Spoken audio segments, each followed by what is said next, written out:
Back again for some more anti-immigration rhetoric.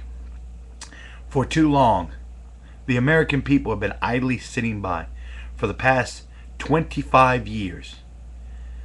Our presidents, starting with Reagan, decided to sign this great big amnesty bill for all the illegals, giving them complete citizenship as long as they can prove they've been in here for a short period of time. I asked myself, what's the sense on having an INS or anything like that? If I hear our president talking to defend the war on terrorism, we have to send our military halfway across the fucking world to defend the Iraq-Syria border, Iraq-Iranian border, but we leave our own Mexican border and Canadian border wide open.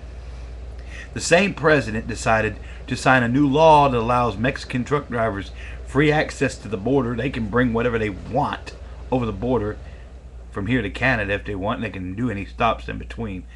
And there's not a damn thing we can do about it or face treason charges by our own homeland defense.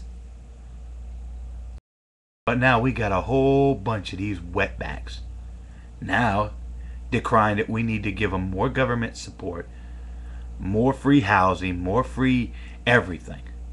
That's not the cause of this country.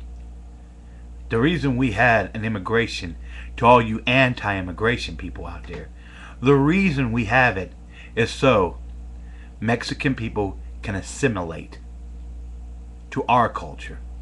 Not the so-called Spanish American or this American or that American, so they can know English. That is the official language of this country. It's been the official language for over 400 years. If you don't know English, get out of America. That's my motto. If I have to go to Mexico, at least I better learn Spanish. If I go to any other country in the world, I have to know their culture, their trends, and their laws. Illegals come over here who you don't know what they are. They can be a lot of them are used for pack mules for drugs. A lot of them could be diseased real heavily. We wouldn't know that.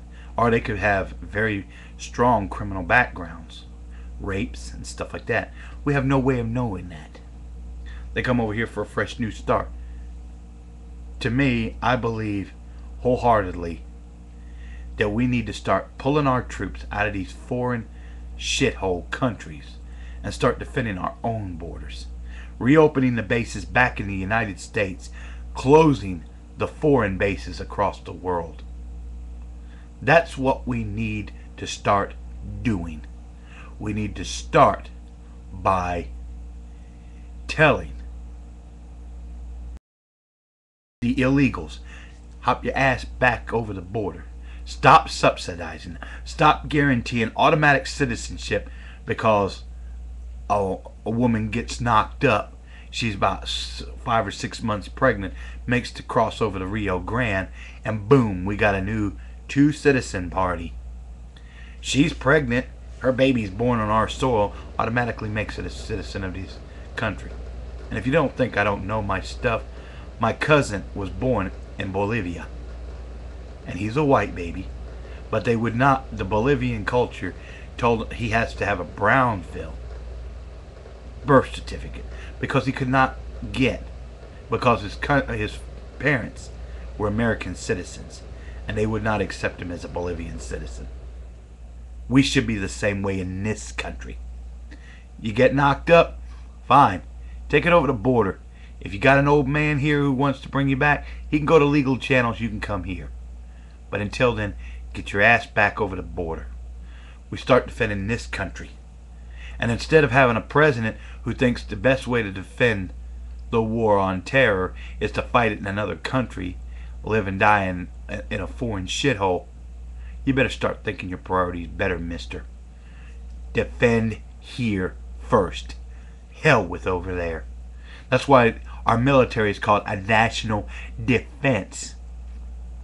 Not an offense, not a world police officer, not doing whatever the UN says, but a national defense. Does that sound hard to believe?